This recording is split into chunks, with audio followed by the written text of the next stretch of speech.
ধারাবাহিকের আগামী পর্বতে আমরা দেখব অপর্ণার ব্যবহার এবং অপর্ণার চালচলন কিছুতেই মেনে নিতে পারে না অপর্ণার বাবা। তাই অপর্ণার বাবা আজ বাধ্য হয়ে রাস্তায় দাঁড়িয়ে আর্য স্যারকে বলে, আমার একটা উপকার করবেন স্যার, আপনি আর কখনো আমার অপুর মুখোমুখি হবেন না, আপনি ওর জীবন থেকে সরে যান। কথা শুনে চমকে ওঠে আর্য স্যার, কারণ আর্য স্যার মনে মনে ভীষণই ভালোবাসে অপর্ণাকে। অন্যদিকে দেখা যায় অপর্ণার মা দোকান বাজার করতে বাড়ির বাইরে বার হলে অপর্ণার মায়ের সামনে হঠাৎই হাজির হয় ভৈরবী মা। আর ভৈরবী মা বলে, তোর মেয়ের সামনে বড় বিপদ, এই বিপদে ও নিজেই পারবে নিজেকে বিপদ থেকে রক্ষা করতে। তোরা তোদের মেয়ের অমতে গিয়ে অনেক বড় ভুল করবি, ওকে ওর পথে হাঁটতে দে। কথা শুনে চমকে ওঠে অপর্ণার মা।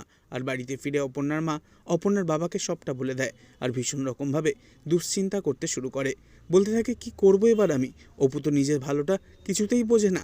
এই বলেই হঠাৎই অপর্ণার মা বলে ওঠে, আমি আর কোনো কথা শুনবো না তোমার, ভৈরবী মা যেমনটা আদেশ দিয়েছে তেমনটাই হবে। আর্য স্যার আর অপর্ণাকে ভালো বানাবে, আর্য স্যারের অত বড় বাড়িতে আমার মেয়ে সুখে থাকবে, তাই এই বিয়েতে আমার কোনো আপত্তি নেই। কথা শুনে অপর্ণার বাবা বলে ওঠে, সুমি, তুমি কি অন্ধ হয়ে গেছো? তোমার কি মাথায় কিচ্ছু নেই? আর্য স্যার আমাদের অপুর থেকে বয়সে কত বড়। তবে কি এবার শেষ মুহূর্তে ভৈরবী মাই অপর্ণা আর আর্যকে মিলিয়ে দেবে?